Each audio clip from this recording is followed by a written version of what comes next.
राम राम सभी को, नमस्कार सभी को। कैसे हो भी सारे आप?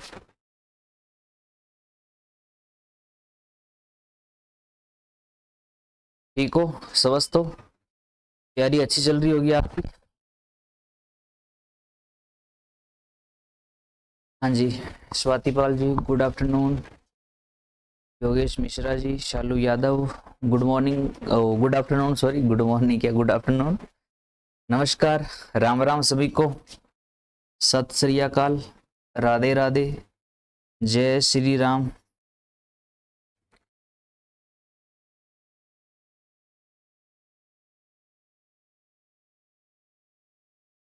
चलो आज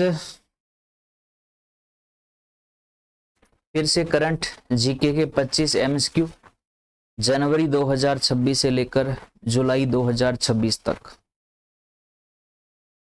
लगभग 6 से 7 महीनों का करंट जीके, उसी के एमसीक्यू करेंगे। तो प्रश्नों को ध्यान से देखिएगा, प्रयास याद रखने का कीजिएगा, चीज़ों को समझिएगा। और अगर आपने संबंधित बातें हाल ही के दिनों में कहीं पढ़ी है, सुनी है, तो उसके बारे में 2 चीज़ें अगर आपको और एक्स्ट्रा आती है तो आप जरूर कमेंट करके बताइएगा।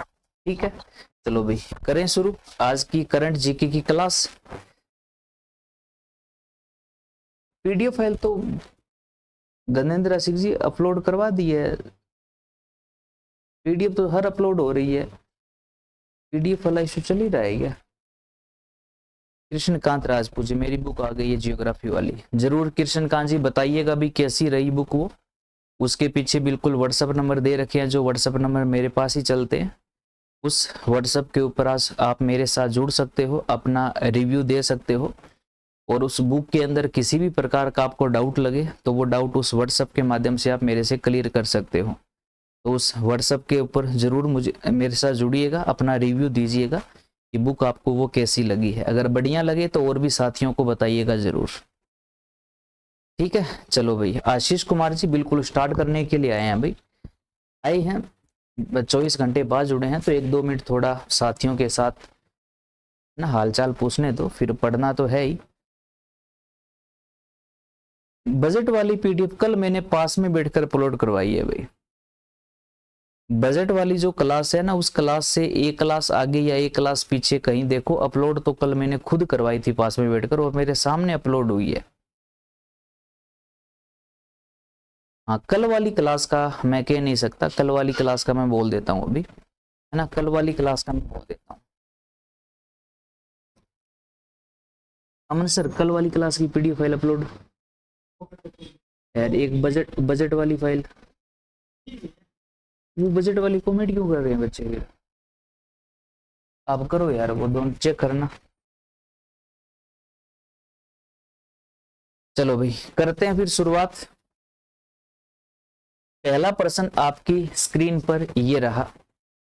चलो मैं साइड हो जाता हूं ताकि आपको थोड़ा कट हो रहा है तो मैं थोड़ा सा इसको देख लेता हूं, है ना, कट ना हो स्क्रीन पे। ये लीजिए, पढ़िए, दीजिए इसका सही आंसर। चलो भाई प्रश्न ये है कि उत्तर प्रदेश सरकार द्वारा वित्तीय वर्ष 2026-27 के लिए प्रस्तुत बजट के आकार के संबंध में निम्नलिखित में से कौन सा कथन सत्य है, ये बताना है। पहला कथन यह है कि यह उत्तर प्रदेश के इतिहास का अब तक का सबसे बड़ा बजट है, जिसका आकार 8.5 लाख करोड़ से भी अधिक था। बिल्कुल करेक्ट है, बजट वाली क्लास के अंदर हमने इस बात को समझा था। सही है। इस बजट का मुख्य जो फोकस है वो हरित ऊर्जा, यानी कि सौर एनर्जी, विंड एनर्जी, खासकर सौर एनर्जी, डिजिटल ग्रामीण सशक्तिकरण पर रखा गया था। और इसके लिए बजट के अंदर अगर आपको याद हो तो सरकार ने विशेष प्रावधान भी किए थे। तो ये तो दोनों ही सही है। तो ये दोनों ही कथन यहाँ पर क्या है, बिल्कुल करेक्ट है। कथन 2026-27 के बारे में जो कि हमने कथन में पढ़ा था। आइए कुछ बातें देखते हैं। उत्तर प्रदेश सरकार का वित्तीय वर्ष 26-27 का जो बजट है वो ऐतिहासिक रूप से अब तक का सबसे विशाल बजट है। 8.5 लाख करोड़ से भी अधिक का ये बजट था। इस बजट में मुख्य जोर राज्य के समग्र और समावेशी विकास के साथ हरित ऊर्जा, डिजिटल ग्रामीण सशक्तिकरण पर दिया गया। विशेष रूप से ग्रामीण क्षेत्रों में स्मार्ट विलेज और कृषि क्षेत्र में सौर ऊर्जा आधारित सिंचाई प्रणालियों के लिए भारी बजट आवंटन की व्यवस्था की गई और अब तक के इतिहास का ये उत्तर प्रदेश का सबसे बड़ा बजट है। और वर्तमान के जो मुख्यमंत्री है उन्होंने लगातार ये किस नंबर का बजट प्रस्तुत किया था, याद है क्या? 8वां था या 9वां था या 10वां था या 11वां बजट था इनका? बताइए कमेंट करके। और ये भी एक अपने आप में रिकॉर्ड है। चलो भाई, सेकंड पर्सन का जवाब दीजिए, समझिए। जनवरी 2026 में जारी की गई उत्तर प्रदेश सौर ऊर्जा नीति, ये संशोधन है जिसमें जनवरी 2026 में संशोधन करके इसको दोबारा जारी किया गया था, के तहत राज्य सरकार ने वर्ष 2030 तक कुल कितने मेगावाट सौर ऊर्जा क्षमता स्थापित करने का नया लक्ष्य निर्धारित किया है? ध्यान रखिएगा, लक्ष्य 2030 तक का है, बिल्कुल 10वां बजट। तो 2030 तक अगर आपको याद हो तो लगभग 30,000 मेगावाट जो है वो सोलर एनर्जी जनरेट करने का गवर्नमेंट का लक्ष्य है। जो नई सौर ऊर्जा नीति 2026 जनवरी के अंदर संशोधित जारी हुई थी उसमें गवर्नमेंट ने ये लक्ष्य निर्धारित किया था कि 2030 तक कुल 30,000 मेगावाट सौर एनर्जी जनरेट करने का गवर्नमेंट का लक्ष्य है।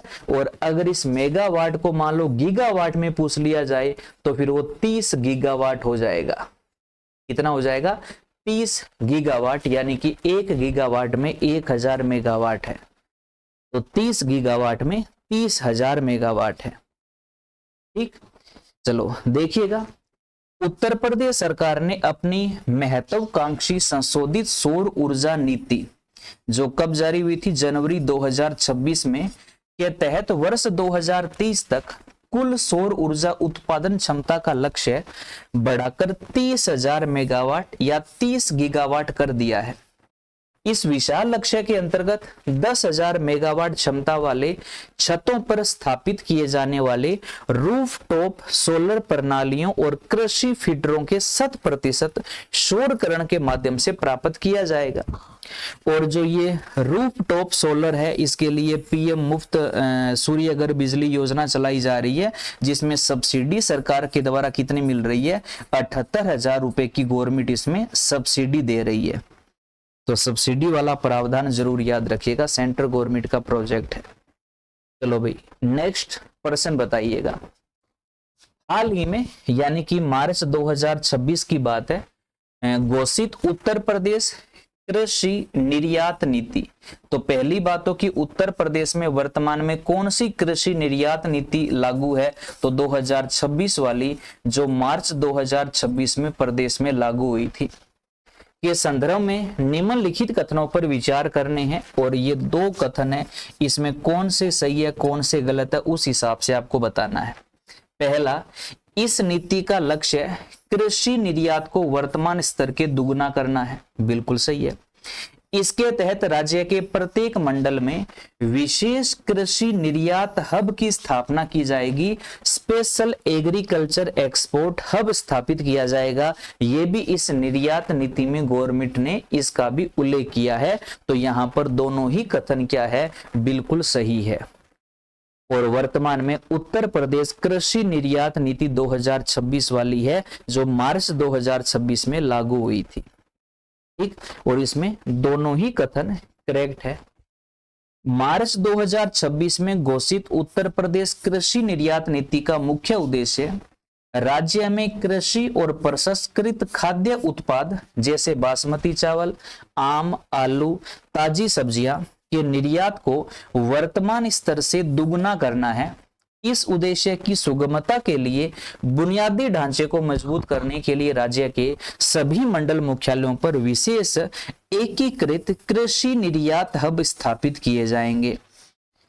ये भी इसके अंदर मंजूर हुए हैं। कब की है? मार्च 2026 की। क्योंकि कई बार सीधा सा नीति का ही प्रश्न आ जाएगा कि वर्तमान में कौन सी नीति लागू है या कब लागू हुई, तो वो भी थोड़ा ध्यान में रखिएगा। बताओ भाई। इस प्रश्न का राइट आंसर क्या रहेगा बताइएगा।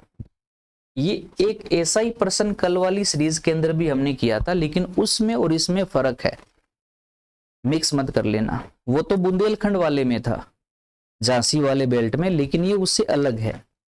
मई 2026 में उत्तर प्रदेश के किस जिले में राज्य के पहले डिजिटल वन और इको टूरिज्म सेंटर का उद्घाटन कर दिया गया है? वो तो निर्माणाधीन था, वो एक अलग परियोजना के तहत था, लेकिन ये मई 2026 में प्रदेश के किस जिले में पहला डिजिटल वन और इको टूरिज्म सेंटर का उद्घाटन किया गया है?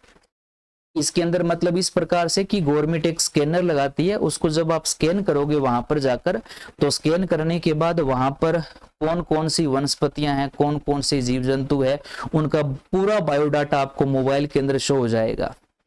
मतलब उनको देखने के बाद है ना, किसी से पूछने की आवश्यकता नहीं है वन मित्रों से कि ये क्या चीज है, कैसे है, स्कैन करते ही पूरा डिटेल आपके पास मोबाइल में आ जाएगी। तो इस प्रकार का ये डिजिटल सेंटर और इको टूरिज्म सेंटर का उद्घाटन किया गया है। और ये हमारा जिला कौन सा, याद रखना, सोनभद्र जिला है, महत्वपूर्ण है। मई 2026 में उत्तर प्रदेश के सोनभद्र जनपद में घने प्राकृतिक जंगलों में राज्य के पहले डिजिटल फॉरेस्ट तथा अत्याधुनिक इको टूरिज्म सेंटर का शुभारंभ किया गया। इस डिजिटल वन में आने वाले पर्यटक QR कोड को स्कैन करके वृक्षों, जड़ी बूटियों की दुर्लभ प्रजातियों और स्थानीय पारिस्थितिकी तंत्र की विस्तृत जानकारी सीधे अपने मोबाइल फोन पर देख सकते हैं। और इस प्रकार का एक नया प्रोजेक्ट प्रदेश के किस जनपद में शुभारंभ हो चुका है? तो सोनभद्र जिले में इसका शुभारंभ हो चुका है। आसपास के हो तो जाइएगा, जरूर देख कर आइएगा, कहीं कागजों में ही है या हकीकत में भी है, और जो भी वहां मिले कमेंट करके जरूर बताइएगा, क्योंकि हकीकत क्या है पता चले। लेकिन महाराज जी है, महाराज जी वैसे स्टेटमेंट जो दे देते हैं वो करते हैं, है ना, टमाटी सटकली। चलो भाई कर दो सुमेलित।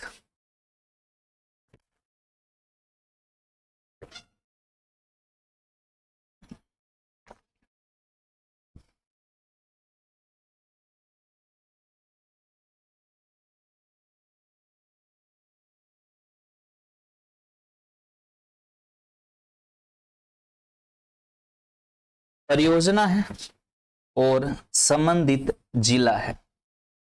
देश की पहली डिजिटल मंडी मुजफ्फरनगर के अंदर है, ध्यान रखिएगा। देश की पहली डिजिटल मंडी कहां स्थापित की गई है? मुजफ्फरनगर के अंदर स्थापित की गई है। आलू अनुसंधान उत्कृष्टता केंद्र, जिसको अपने सेंटर ऑफ एक्सीलेंस बोलते हैं, तो ये भी हापुड़ के अंदर है। प्रदेश के सबसे छोटे जिले में आलू है। गन्ना स्टार्टअप इंक्यूबेशन सेंटर, तो ये सेंटर स्थापित किया गया है कुशीनगर के अंदर। और जैविक उर्वरक प्रशिक्षण प्रयोगशाला जो है ये कानपुर में स्थापित की गई है, ढंग से याद रखना। देश का पहली डिजिटल मंडी मुजफ्फरनगर में है। आलू अनुसंधान उत्कृष्टता केंद्र हापुड़ में है। गन्ना स्टार्टअप कुशीनगर के अंदर है और जैविक उर्वरक प्रशिक्षण प्रयोगशाला कानपुर के अंदर है। 4132 4132 ऑप्शन नंबर डी पर ध्यान दीजिएगा, राइट आंसर हो जाएगा। सेंसर आधारित डिजिटल मंडी मुजफ्फरनगर में है और एशिया की सबसे बड़ी गुड़ मंडी में इसका नवीन प्रयोग हो रहा है। ठीक है। और आलू अनुसंधान में उत्कृष्टता केंद्र हापुड़ में है, बाबूगढ़ के अंदर। गन्ना स्टार्टअप कुशीनगर है, गन्ना विकास परिषद के तहत स्थापित हुआ है। जैविक उर्वरक प्रशिक्षण प्रयोगशाला कानपुर में है। चंद्रशेखर आजाद कृषि एवं प्रौद्योगिकी विश्वविद्यालय द्वारा संचालित है। ठीक है, सब्जेक्ट में भी आपने इनको अच्छे से डिटेल में भी पढ़ा होगा, तो शायद इनकी जानकारी तो मेरे से ज्यादा आपको ही होगी, क्योंकि आपका तो सब्जेक्ट है ना, अपना तो जीके जीएस है, बस मोटा मोटा है।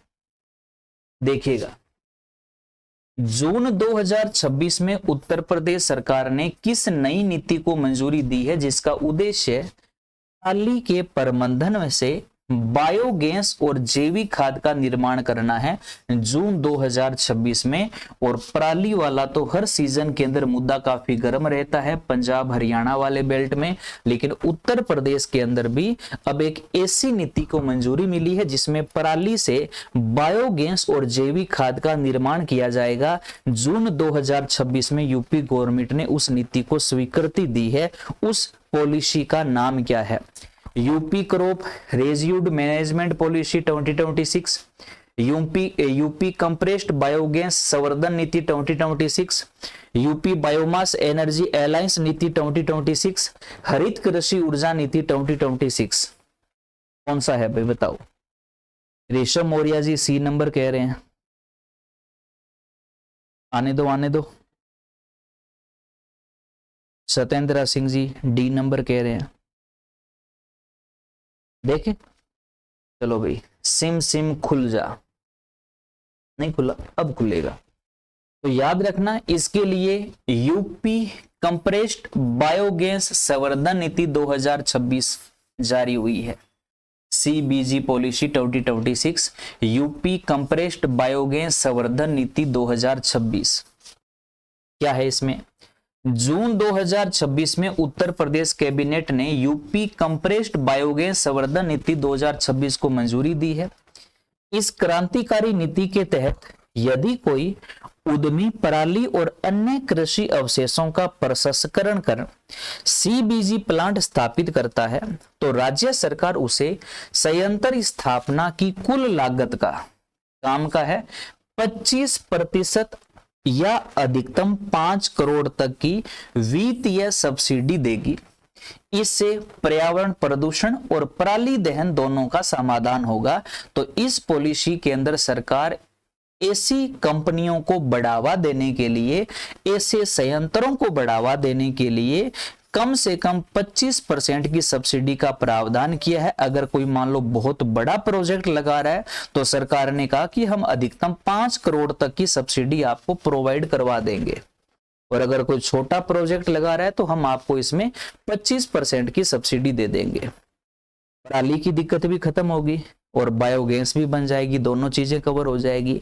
इसके लिए यूपी सरकार ने जून 2026 में कौन सी नीति जारी की है? यूपी कंप्रेस्ड बायोगैस संवर्धन नीति 2026।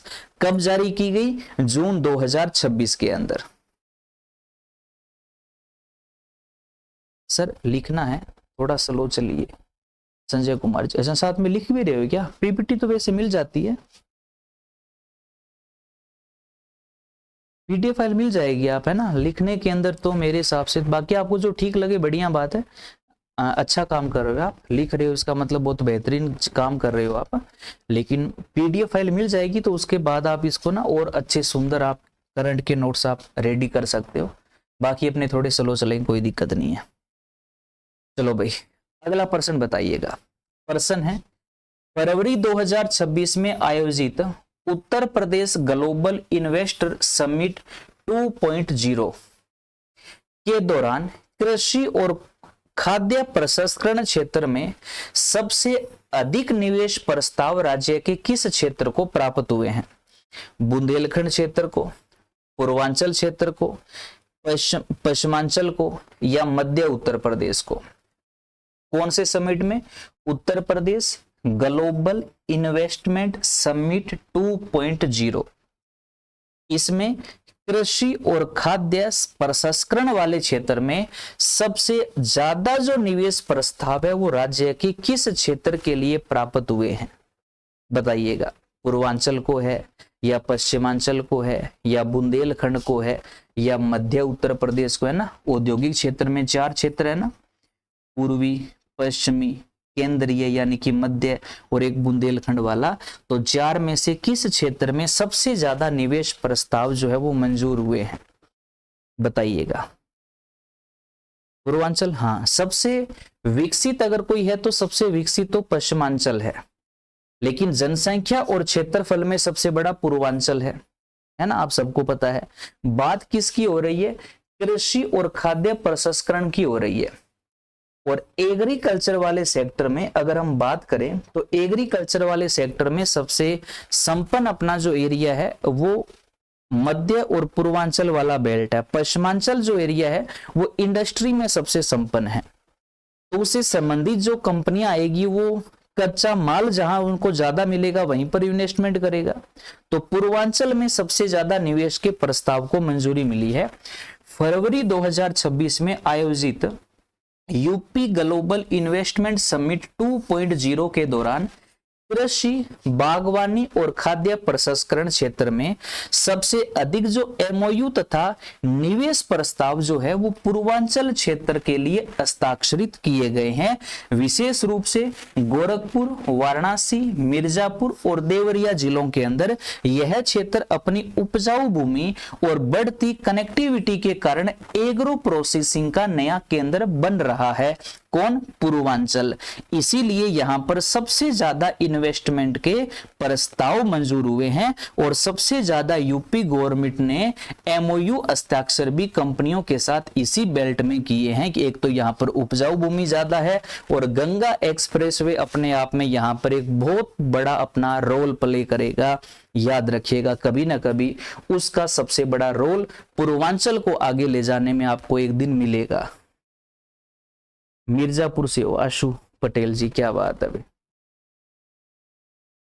चलो भाई अगला प्रश्न बताइएगा।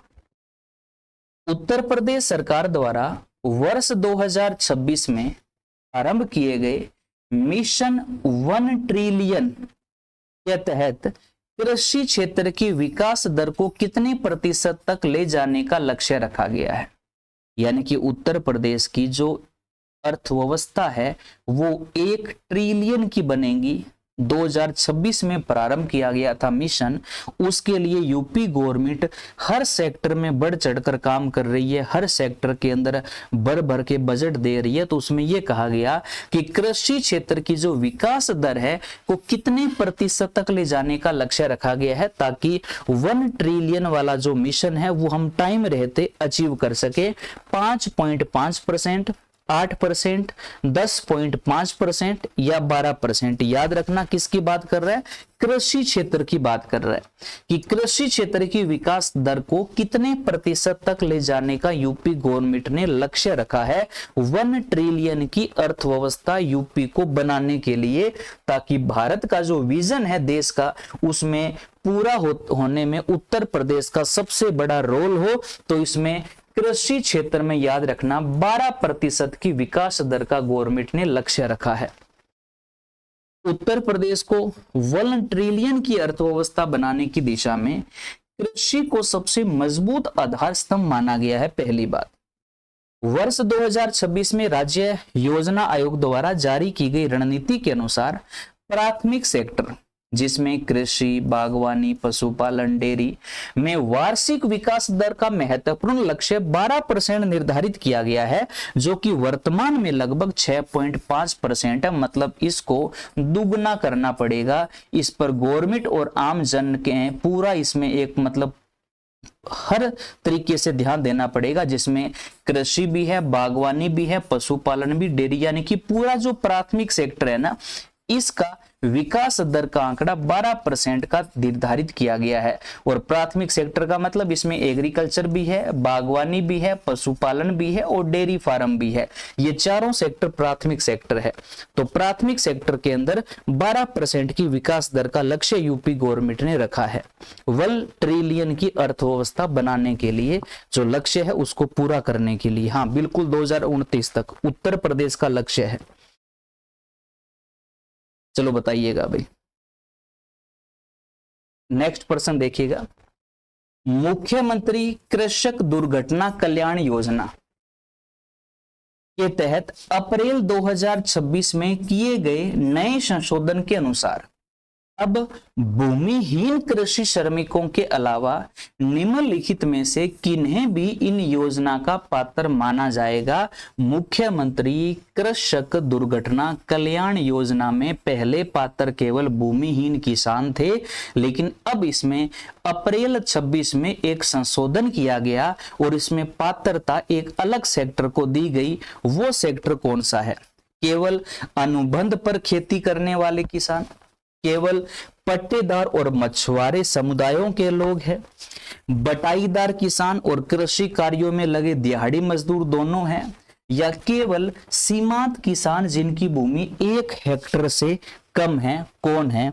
और मैंने एक तुक्के वाला फार्मूला आपको बता रखा है कि कहीं पर भी केवल आ जाए तो मानकर चलना वो गलत है, जिसमें केवल ना आए मानकर चलना वो सही है। नहीं पता हमें, लेकिन इसमें तुक्के वाला फार्मूला बड़ा अच्छा काम कर रहा है। केवल अगर कहीं लिखा हो तो मानकर चलना कि वो लाइन 99.99% गलत ही है ना। तो तुक्के वाले जो रामबाण औषधि है ना, वो बड़ी काम आएगी आपको। 2-3 फार्मूले हैं, दिमाग में रखना। देखिएगा, सी नंबर ऑप्शन है, बटाईदार किसान और कृषि कार्यों में लगे दिहाड़ी मजदूर सारों को। अप्रैल 2026 में राज्य राजस्व विभाग ने मुख्यमंत्री कृषक दुर्घटना कल्याण योजना में एक ऐतिहासिक संशोधन किया। अब भूमि वाले पंजीकृत किसानों के साथ साथ बटाईदार जो दूसरों की जमीन पर खेती करते हैं और खेतों में काम करने वाले जो वास्तविक दिहाड़ी मजदूर भी इस दुर्घटना बीमा योजना के हकदार बन गए हैं। इसके अंतर्गत असमय मृत्यु की स्थिति में 5 लाख की सहायता राशि सीधे आश्रित के खाते में दी जाएगी। सहायता राशि कितनी है? 5 लाख रुपए की सहायता राशि है असमय मृत्यु की स्थिति के अंदर, जिसमें हर प्रकार का जो पंजीकृत किसान है वो इसमें शामिल है। इसके अंदर बटाईदार शामिल है और अन्य दिहाड़ी मजदूर जो कृषक है वो सारे इसके अंदर शामिल है। और सहायता राशि कितनी है? 5 लाख की सहायता राशि है। ये इसमें संशोधन कब हुआ था? तो अप्रैल 2026 में संशोधन हुआ था। योजना का नाम क्या है? मुख्यमंत्री कृषक दुर्घटना कल्याण योजना, जिसमें सहायता राशि का प्रावधान कितनी का है? 5 लाख रुपए की सहायता राशि का प्रावधान है। अगला प्रश्न बताइए भाई, क्या रहेगा इसका राइट आंसर? फटाफट आने दो इसका उत्तर। देखते हैं सबसे पहले कौन बताता है।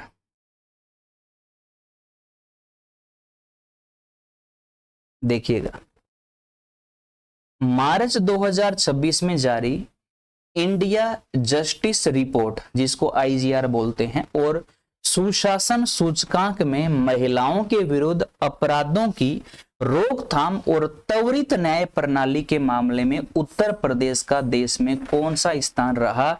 और ये मुझे महत्वपूर्ण प्रश्न लगा एग्जाम के नजरिए से।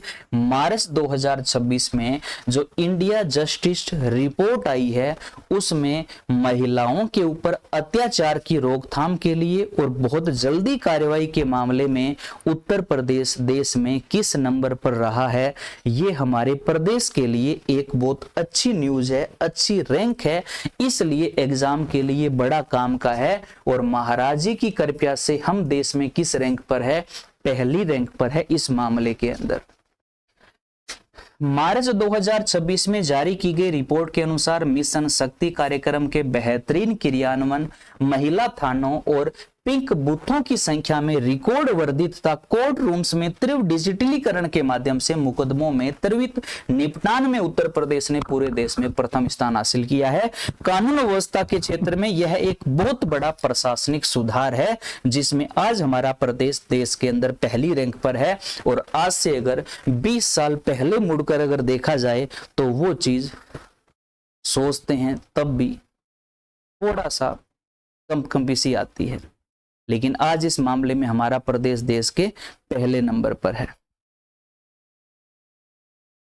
विमल जी, राक्षस प्रवृत्ति के जो इंसान होते हैं ना, जल्दी से खत्म नहीं होंगे, लेकिन खत्म होंगे जरूर। और खत्म कौन करेंगे? और आप और हम करेंगे, क्योंकि एक शिक्षा ही है, इसको जितना ज्यादा बढ़ावा मिलेगा ना, पॉजिटिव सुधार आपको मिलेगा। इस पर ध्यान दो। आसपास में अगर कोई भी गलत चीज हो रही है तो उसके विरुद्ध आवाज उठाना शुरू कर दो। हमें ही करना पड़ेगा, गवर्नमेंट अकेली कुछ नहीं कर सकती। अगला प्रश्न बताइएगा। अच्छा प्रश्न, ये भी अच्छा प्रश्न है। उत्तर प्रदेश के किस नगर निगम ने जुलाई 2026 में देश का पहला green municipal bond for water जारी किया है? किस नगर निगम ने जुलाई 2026 में देश का पहला green municipal bond for water जारी किया है? लखनऊ नगर निगम ने, गाजियाबाद ने, वाराणसी ने या कानपुर नगर निगम ने green municipal bond for water किस नगर निगम ने जारी किया है? उत्तर प्रदेश का पहला और देश का भी पहला, तो याद रखना वो कौन है? गाजियाबाद नगर निगम है, नोएडा के आसपास वाला एरिया गाजियाबाद। क्या डिटेल है सुनिएगा। जुलाई 2026 में गाजियाबाद नगर निगम ने इतिहास रचते हुए जल संचयन, जल शुद्धिकरण और तृतीयक सीवरेज ट्रीटमेंट प्लांट के वित्त पोषण के लिए देश का पहला जल संरक्षण आधारित ग्रीन म्युनिसिपल बॉन्ड जारी किया है।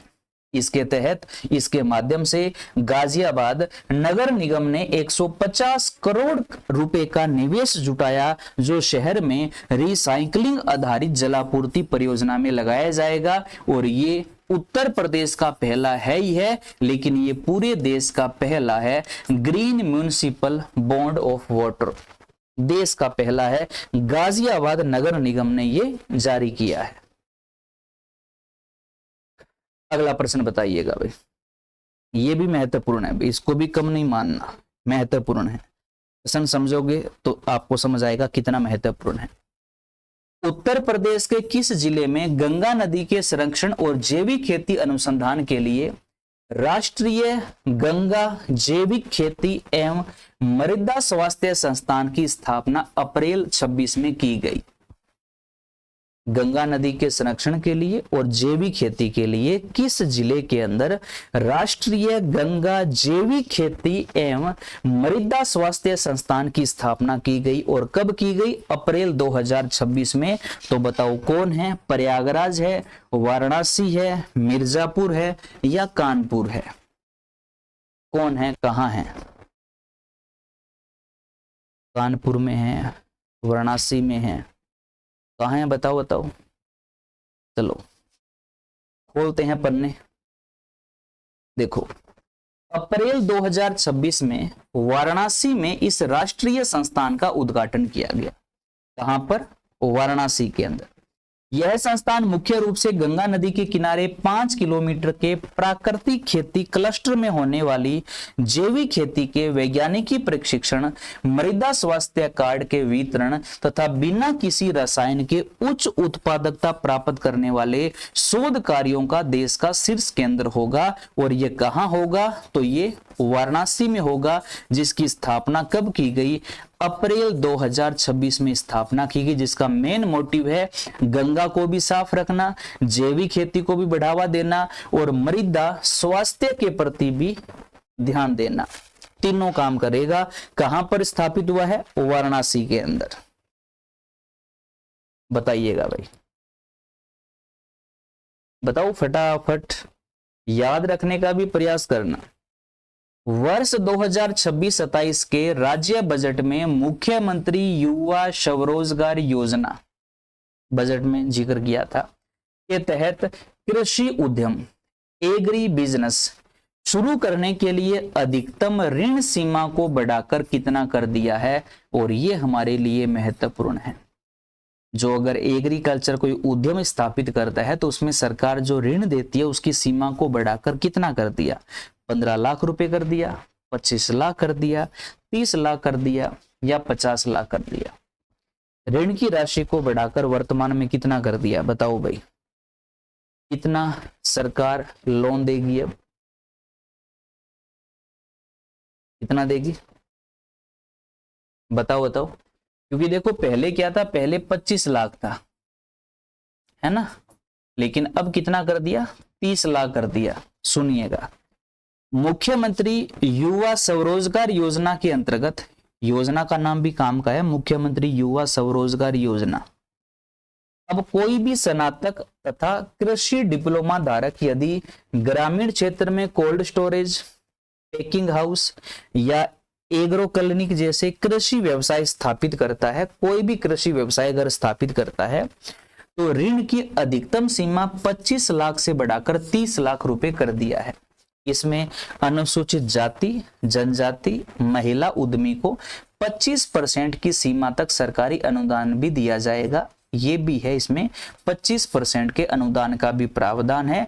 और अधिकतम जो ऋण की राशि है वो 25 लाख से बढ़ाकर कितना कर दी, 30 लाख कर दी। लेकिन शर्त एक ही है, ग्रामीण क्षेत्र के अंदर कोई भी एग्रीकल्चर का विद्यार्थी अगर कोई स्पेशल डिप्लोमा है या सब्जेक्ट एग्रीकल्चर में कुछ भी आपने कर रखा है तो आप कृषि से संबंधित कोई भी उद्यम शुरू कर सकते हो।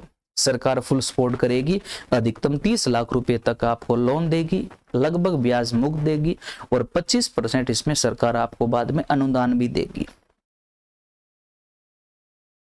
अगला प्रश्न बताओ भाई, हाल ही में जून 2026 में उत्तर प्रदेश सरकार के निर्णय के अनुसार राज्य के किन दो प्रमुख धार्मिक एवं पर्यटक स्थलों के बीच भारत का पहला green express way pod taxi corridor विकसित किया जाएगा?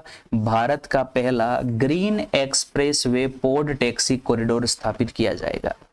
अयोध्या से जनकपुर, मथुरा से वृंदावन, वाराणसी से सारनाथ या प्रयागराज से Chitrakoot. Green express way pod taxi corridor इन दो के बीच स्थापित किया जाएगा। जल्दी से कमेंट में इसका उत्तर बताइए फटाफट। अनुदान का मतलब है हेल्प करेगा, सहायता करेगा, छूट दे देगा आपको, जिसको अपन सब्सिडी बोलते हैं। देखिएगा, मथुरा से वृंदावन के मध्य यातायात दबाव और प्रदूषण को कम करने के लिए जून 2026 में भारत के पहले green expressway pod taxi corridor को मंजूरी मिली है। यह पूर्णतः एलिवेटेड ट्रैक होगा जहां स्वचालित और पर्यावरण अनुकूल छोटी पॉड टैक्सियां चलाई जाएगी, जिसमें तीर्थयात्रियों को शून्य शोर और वायु प्रदूषण के साथ सुरक्षित और आधुनिक यात्रा का विकल्प मिलेगा। और इस प्रकार का कॉरिडोर मथुरा से लेकर वाराणसी के मध्य स्थापित किया जाएगा, जिसको गवर्नमेंट ने मंजूरी दे दी है। कब? जून 2026 के अंदर। कब? जून 2026 के अंदर, मथुरा से वृंदावन के बीच में। अगला प्रश्न बताइए, उत्तर प्रदेश के किस हवाई अड्डे को जून 2026 में शून्य कार्बन उत्सर्जन का दर्जा प्राप्त करने वाला राज्य का पहला ग्रीनफील्ड हवाई अड्डा घोषित किया गया है? शून्य कार्बन उत्सर्जन करने वाला प्रदेश का पहला ग्रीनफील्ड हवाई अड्डा जो है, जिसको दर्जा प्राप्त हुआ है, ऐसा हवाई अड्डा कौन सा है? और ये दर्जा कब प्राप्त हुआ? जून 2026 में। लाल बहादुर शास्त्री हवाई अड्डा है, मर्यादा पुरुषोत्तम श्री राम अंतरराष्ट्रीय हवाई अड्डा है, नोएडा अंतरराष्ट्रीय हवाई अड्डा है, जेवर वाला, ये इंपॉर्टेंट है, और चौधरी चरण सिंह अंतरराष्ट्रीय हवाई अड्डा है। कौन सा वो हवाई अड्डा है? तो याद रखिएगा, ये अपना हवाई अड्डा है नोएडा अंतरराष्ट्रीय हवाई अड्डा, यानी कि जेवर वाला, जो बहुत ज्यादा चर्चा में है, बहुत ज्यादा सुर्खियों में है। गौतम बुद्ध नगर जिले के जेवर में निर्माणाधीन नोएडा अंतरराष्ट्रीय हवाई अड्डा को जून 2026 में अपने पहले चरण के सफल प्रशिक्षण उड़ान के साथ ही पूर्णतः नेट जीरो कार्बन उत्सर्जन का दर्जा दिया गया। यह 100% सौर ऊर्जा, रिसाइकलिंग, जल उपयोग प्रणालियों तथा पर्यावरण अनुकूल परिवहन साधनों से युक्त देश का अग्रणी ग्रीनफील्ड हवाई अड्डा है। और ये ग्रीनफील्ड हवाई अड्डा हमारे प्रदेश का पहला है जिसको जीरो कार्बन उत्सर्जन का दर्जा मिला है, जेवर अंतरराष्ट्रीय हवाई अड्डे को, जिसका नाम है नोएडा अंतरराष्ट्रीय हवाई अड्डा, गौतम बुद्ध नगर जिले में निर्माणाधीन है। पहला फेज, यानी कि इसका जो पहले फेज के अंदर जो ट्रायल है वो सफलतापूर्ण पूर्ण किया गया। अब आप ये बताइए, इस अंतरराष्ट्रीय हवाई अड्डा को बनाने में जो तकनीक है वो किस देश की यूज की जा रही है? करंट का है, काम का है, गंगा एक्सप्रेस हो गया, जेवर हवाई अड्डा हो गया। ये वो पॉइंट है जो पूरे देश विदेश के अंदर चर्चा में है। बताओ नेक्स्ट पर्सन।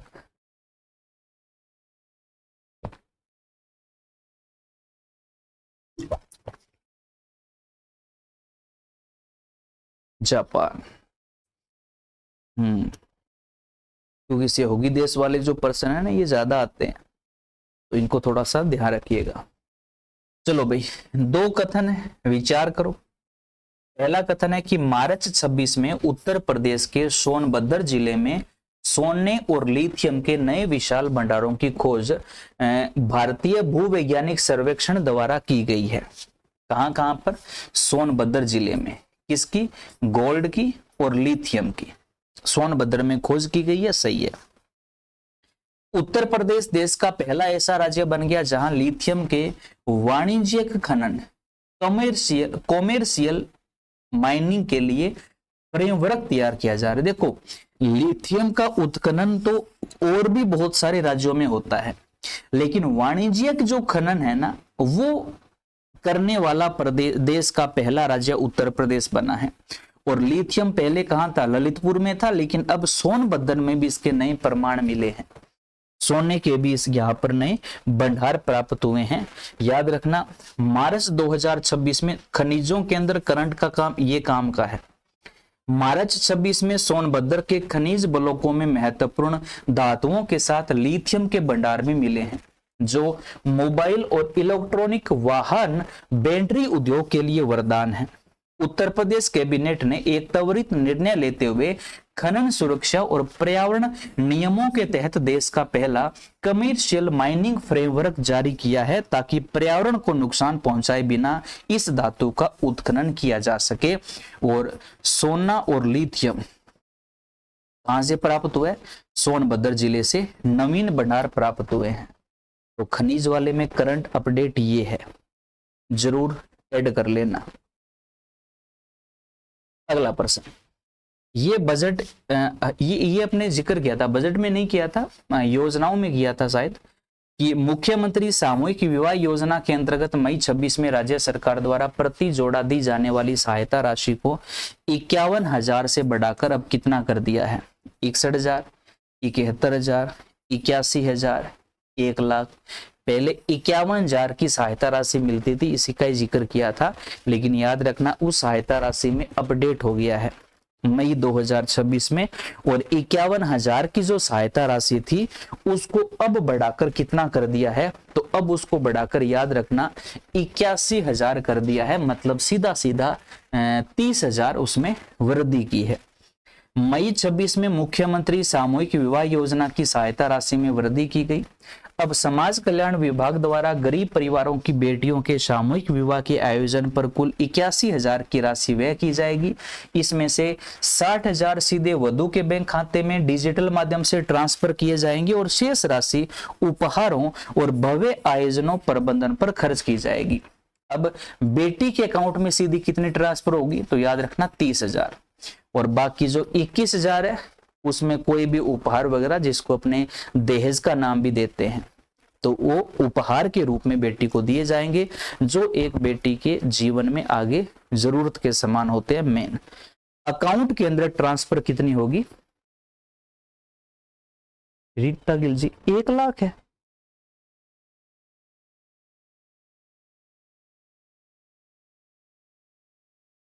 ये क्या कह रहे हो? गलत कैसे हो सकता है भाई?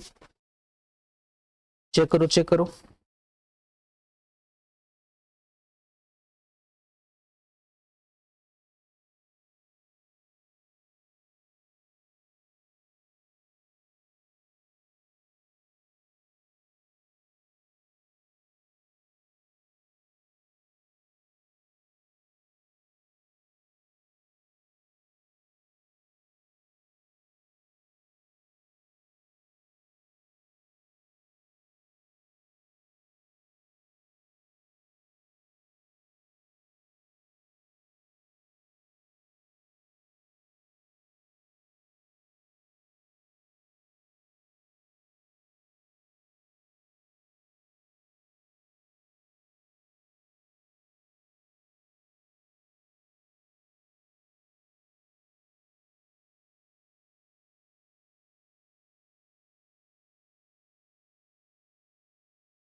रुको रुको, अपने युवा कल्याण विभाग का मैंने वेबसाइट खोला है, उसमें देख रहे हैं अपने।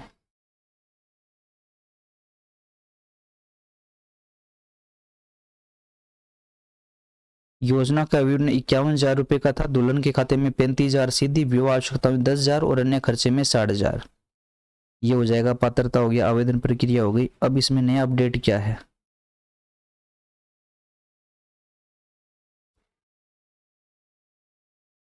समाज कल्याण विभाग की वेबसाइट के ऊपर तो पुराने वाला इश्यू हो रहा है अभी, 51,000 इश्यू हो रहा है।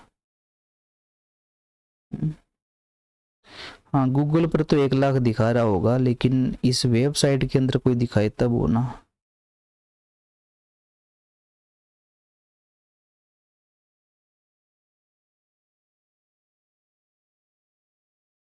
वेबसाइट पर तो फिलहाल 51 जा रही है भाई।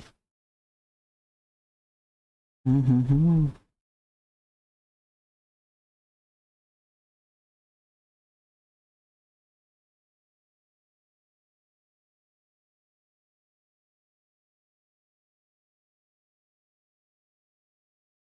ऐसे कैसे भाई?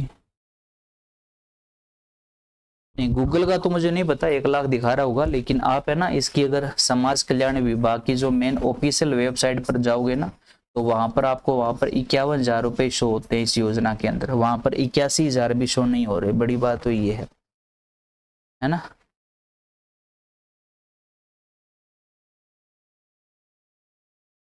90 हुए ये तो, 1,00,000। 1,00,000 का भाई ये देखो, इस वेबसाइट पर नहीं है भाई। अगर कोई नया कोई अनाउंसमेंट हुआ है इन दिनों में तो कह नहीं सकता। चलो इसको ना एक बार अपन चेक करेंगे ढंग से। गूगल का या बाकी का मैं नहीं कह सकता कि कहां पर क्या हो रहा है, क्योंकि जब तक गवर्नमेंट के ऑफिशियल पेज पर अगर कोई कंफर्मेशन ना हो, क्योंकि इसका तो है, इसका तो ये है कि समाज कल्याण विभाग के जो अध्यक्ष है ना, उनका ट्वीट पड़ा है। वो ट्वीट 81,000 रुपए तक का है। 1,00,000 रुपए का प्रावधान हो सकता है इन दिनों में, अगर कोई वैसे कोई अगर नेता ने या विभाग से संबंधित अधिकारी ने या इस डिपार्टमेंट से संबंधित कोई नेता ने कोई अनाउंसमेंट 1,00,000 रुपए किया है कि कर दिया जाएगा, तो वो अलग बात है। ऑफिशियल समाज कल्याण विभाग की वेबसाइट पर अभी भी 51,000 है। ट्वीट 81,000 का है। लेटेस्ट अपडेट आप कह रहे हो 1,00,000 रुपए का है, तो वो फिलहाल चेक कर लिया जाएगा। ठीक है, एक बार इसको पेंडिंग रखिएगा, ये मैं कल आपको दोबारा से कंफर्म करके और बताऊंगा। अगला प्रश्न देखिएगा। उत्तर प्रदेश सरकार द्वारा हर घर नल योजना जल जीवन मिशन के अंतर्गत के तहत जुलाई 26 तक राज्य के ग्रामीण क्षेत्रों में कितने प्रतिशत नल कनेक्शन का लक्ष्य सफलतापूर्वक पूरा कर लिया गया है? हर घर नल योजना के तहत ग्रामीण क्षेत्र के अंदर नल कनेक्शन का जो लक्ष्य है वो सरकार ने कितने प्रतिशत तक लगभग पूरा कर लिया है?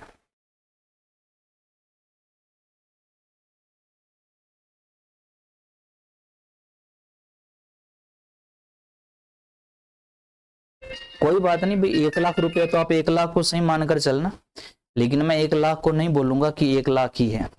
आपके पास अगर कोई प्रमाणित डाटा है तो आप मानकर चलो। मैं एक बार मेरी तसल्ली के लिए थोड़ा सा चेक कर लूंगा। ठीक है, समाज कल्याण नवीन कुमार जी कहां दिखा रहे हैं? अभी मैंने उसी की वेबसाइट खोली थी, वहां पर 51,000 दिखा रहा है। अगर वहां पर 1,00,000 शो हो रहा है तो 1,00,000 मान लेना। ठीक है, 1,00,000 रुपए मान लेना अगर वहां पर शो हो रहा है तो। नवनीत कुमार जी कह रहे हैं तो मान लेना। ठीक है, बाकी और देख ले, कोई बात नहीं, देख लेंगे भी, क्योंकि देखना जरूरी है, इस प्रकार के प्रश्न आते हैं। तो कल सबसे पहले इसी को आकर मैं दोबारा से आपको क्लियर कर दूंगा। ठीक है, चलो बताइएगा, कितने प्रतिशत नल कनेक्शन का लक्ष्य सफलतापूर्वक पूरा कर लिया गया है? 85% है, 92% है, 98% है या 100% है?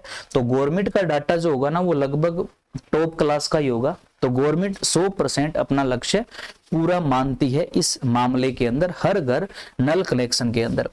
उत्तर प्रदेश सरकार ने नामित गंगे एवं ग्रामीण जलापूर्ति विभाग ने जुलाई 26 के अंतिम सप्ताह में जल जीवन मिशन के तहत ग्रामीण क्षेत्रों में 100% नल कनेक्शन प्रदान करने की स्थापित किया है। विशेष रूप से जल संकट में से ग्रसित बुंदेलखंड झांसी, बांदा, महोबा तथा विंध्यन क्षेत्र जैसे मिर्जापुर, सोनभद्र में इस लक्ष्य को 100% पूर्ण कर लिया गया है। तो सरकार का डाटा इसमें 100% का है कि 100% लक्ष्य हमने पूरा कर लिया है। अगला प्रश्न, हाल ही में अप्रैल 26 में उत्तर प्रदेश सरकार ने डिजिटल यूनिवर्सिटी की स्थापना की मंजूरी दी है। यह अनूठी डिजिटल यूनिवर्सिटी उत्तर प्रदेश के किस जिले में स्थापित की जाएगी? डिजिटल यूनिवर्सिटी की स्थापना कहाँ की जाएगी? गौतम बुद्ध नगर में, लखनऊ में, गोरखपुर में या प्रयागराज में?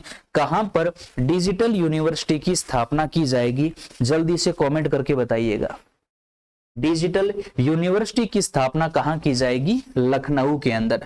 अप्रैल 26 में उत्तर प्रदेश कैबिनेट ने राज्य की पहली पूर्ण रूप से समर्पित डिजिटल यूनिवर्सिटी की स्थापना की मंजूरी दी है। यह अत्याधुनिक डिजिटल यूनिवर्सिटी राजधानी लखनऊ में स्थापित की जा रही है, जो छात्रों को उच्च स्तरीय तकनीकी डिग्री जैसे आर्टिफिशियल इंटेलिजेंस यानी कि AI, इसके अलावा मशीन लर्निंग, ब्लॉकचेन तकनीक और डेटा साइंस की डिग्री प्रदान करेगी। कहां पर? लखनऊ के अंदर।